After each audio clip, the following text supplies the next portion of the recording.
Jadi 3 alasan yang menyebabkan kemudian kasus RRT ini harus dihentikan penyidikannya. Video ini perlu saya buat ya untuk mengklarifikasi soal isu yang beredar yang kemudian misleadkan, disalahkan, dibelokkan oleh para termul seolah-olah Roy, Rismond, dan Tifa menyerah dan kemudian meminta SP3. Itu ngawur. Itu ngawur ya. Kenapa? Yang benar adalah RRT meminta dihentikannya penyidikan, ya, minta perhatian Irwasum, Inspektur Pengawasan Umum Kepolisian Republik Indonesia, itu karena ada 3 hal. Ya. Nah, 3 hal tersebut dikaitkan dengan fenomena atau sebab atau asbab dihentikannya penyidikan. Jadi dihentikan penyidikan itu tidak hanya soal RJ saja, restoratif justice. Nggak ada urusannya RRT dengan restoratif justice. Kalau Egy Sujana dan Damai Hari Lubis minta restoratif justice, ya itu urusan dia. Urusan RRT adalah bagaimana berjuang dengan gagah, dengan perkasa, menegakkan hukum yang ada. Dan tentu membebaskan diri dari kriminalisasi di satu sisi, dan tetap kemudian mendorong pembuktian ijazah Jokowi asli atau palsu di sisi yang lain. Jadi kalau kita lihat Sobat Era sekalian ya, pasal 24 KUHP, Kitab Undang-Undang Hukum Acara Pidana yang baru, Undang-Undang Nomor 20 Tahun 2023, di situ dijelaskan bahwa ya, alasan untuk meminta penyidikan atau dihentikan adalah sebagai berikut. Yang paling jelas adalah kalau itu alasannya alasan terkait tidak cukup bukti. Jadi kalau sudah tidak cukup bukti, ya sudah di SP3 saja. Yang kedua yang menonjol juga adalah ternyata peristiwanya bukan peristiwa pidana. Nah, yang ketiga adalah penghentian penyidikan karena demi hukum. Misalnya terjadi pelanggaran-pelanggaran yang signifikan, termasuk pelanggaran hukum dari awal. Yang keempat, ya barulah ada misalnya fenomena restoratif justice. Yang kelima, itu soal sudah ada pembayaran denda dalam tindak pidana yang memang diancam dengan denda maksimal. Jadi Sobat RH sekalian, bukan hanya RJ kemudian dihentikan penyidikan. Jadi tidak ada urusan bahwa seolah-olah dikaitkan meminta maaf, menyerah, putus asa dan lain sebagainya, sebagaimana dikatakan oleh para termul ya. Termul memang suka menggoreng-goreng seperti itu. Jadi 3 alasan yang menyebabkan kemudian kasus RRT ini harus dihentikan penyidikannya. 1, sejak awal ini bertentangan dengan undang-undang. Apa itu undang-undang yang ditentang? Adalah undang-undang tentang perlindungan saksi dan korban, pasal 10.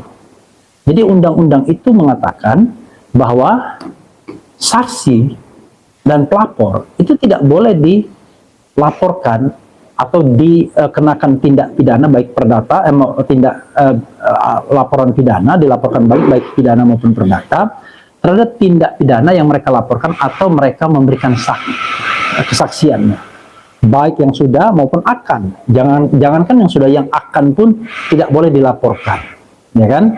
Nah, sejak awal protes ini sudah kita suarakan sesungguhnya, tetapi surat resmi kepada Irwasum itu sudah juga dilayangkan sebelumnya, tetapi kita minta tindak lanjutnya bagaimana, karena Irwasum berjanji untuk menindaklanjuti. Makanya dalam surat yang kami berikan kemarin pada tanggal 12 Februari, kami mengatakan tindak lanjut surat Irwasum Mabes Polri ya, merujuk pada surat Irwasum B nomor B dan seterusnya 2025 tertanggal 13 Oktober 2025 perihal surat pemberitahuan perkembangan penanganan Dumas SP3D yang disampaikan kepada tim kuasa hukum Bang Egy Sujana ya, yang menyatakan Irwasum sedang memproses dengan cara meminta klarifikasi dan keterangan perkembangan pengaduan tim hukum pembela Bang Egy Sujana selaku pendumas kepada Kabarreskrim Polri atas keberatan pendumas tentang penghentian penyelidikan pengaduan dugaan penggunaan ijazah palsu yang telah dilaporkan diadukan oleh tim pembela ulama dan aktivis TPUA. Jadi Sobat Era sekalian, ya, kami menindaklanjuti surat dari Irwasum yang katanya dia akan meminta klarifikasi kepada Kabareskrim. Nah, inilah yang kemudian kami tunggu sehingga kami bersurat kembali. Karena kami menganggap bahwa proses yang di Bareskrim itu melanggar Perkap nomor 10 tahun 2009. Jadi, ya, ada 3 alasan kuat. 1, melanggar undang-undang tentang perlindungan saksi dan korban. 2, melanggar peraturan Kapolri nomor 10 tahun 2009. Dan 3, karena secara de facto laporan polisi terhadap Egy Sujana dan Damai Hari Lubis dicabut, padahal berada pada nomor yang sama dengan laporan terhadap 6 tersangka lainnya. Jadi seperti yang dikatakan Ugroseno, kalau itu dicabut, maka dengan sendirinya LP itu jadi gugur, jadi batal. Kalau LP-nya gugur dan batal, maka penyidikan tidak punya alas hukum lagi. Jadi itu yang kemudian kita persoalkan. Jadi bukan kita meminta RJ, minta restoratif justice, nggak ada urusan. RJ hanyalah salah satu sebab dihentikannya penyidikan. Loh, kok minta dihentikan penyidikan berarti sudah menyerah? Tidak. Justru kita ingin menggeser gawang kepada sebelumnya. Kalau penyidikan terhadap RRT dan 3 lainnya dihentikan, maka kita minta proses di Bareskrim itu ditindaklanjuti, dilanjutkan. Apa itu? Yaitu dugaan penggunaan dokumen palsu oleh mantan Presiden Joko Widodo. Itu yang kita minta buka kembali, dan itu menurut kita tidak sah penghentian penyelidikannya. Kenapa? Karena penghentian penyelidikan itu salah satunya didasarkan kepada uji labkrim, laboratorium kriminalistik. Padahal menurut Perkap nomor 10 tahun 2009 itu hanya bisa dilakukan dalam tahap penyidikan, bukan dalam tahap penyelidikan. Sehingga proses penghentian penyelidikan itu tidak sah. Dan sebenarnya buat apa juga penyelidikan dihentikan? Ya, penyelidikan tersebut bisa dilakukan setiap saat. Dan tidak sedikit bukti-bukti yang kemudian muncul di belakangan bahwa indikasi tentang kepalsuan ijazah itu makin tinggi, makin besar, makin ceto welo-welo, makin terlihat. Salah satunya adalah perkembangan terbaru ketika KPU dipaksa oleh Komisi Informasi Pusat untuk membuka dokumen salinan ijazah yang diajukan oleh Jokowi. Apa yang terjadi? Ternyata legalisirnya tidak ada tanggalnya sama sekali, dan ini bertentangan dengan Undang-Undang Administrasi Pemerintahan pasal 73 kalau tidak salah. Ya, harusnya di dalam legalisir itu harus ada tanggal untuk menentukan apakah legalisir itu sah atau tidak. Bagaimana kalau tidak ada tanggalnya? Apakah pejabat yang melegalisir itu bisa kita trust? Bisa kita lihat pada waktu itu siapa sebenarnya pejabatnya? Apakah ini legalisir yang dibuat-buat? Kan ini persoalannya. Terlalu banyak, Kasmujola misalnya, lalu sampel ijazah yang ditampilkan Bareskrim atau di Tipidum pada tanggal 22 Mei berbeda dengan apa yang ditampilkan di KPU atau yang diberikan oleh KPU. Jadi terlalu banyak Sobat Era sekalian. Jadi kita satu-satu. Nah, jadi hentikan penyidikan terhadap RRT karena sudah sesat hukum, dan kemudian buka kembali penyelidikan yang genuine terhadap ijazah palsu Jokowi.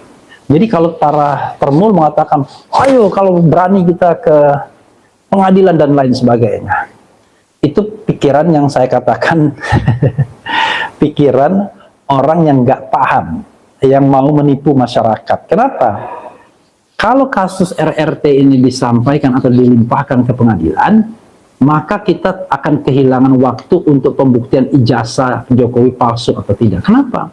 Karena sidang itu tidak akan membuktikan ijazah.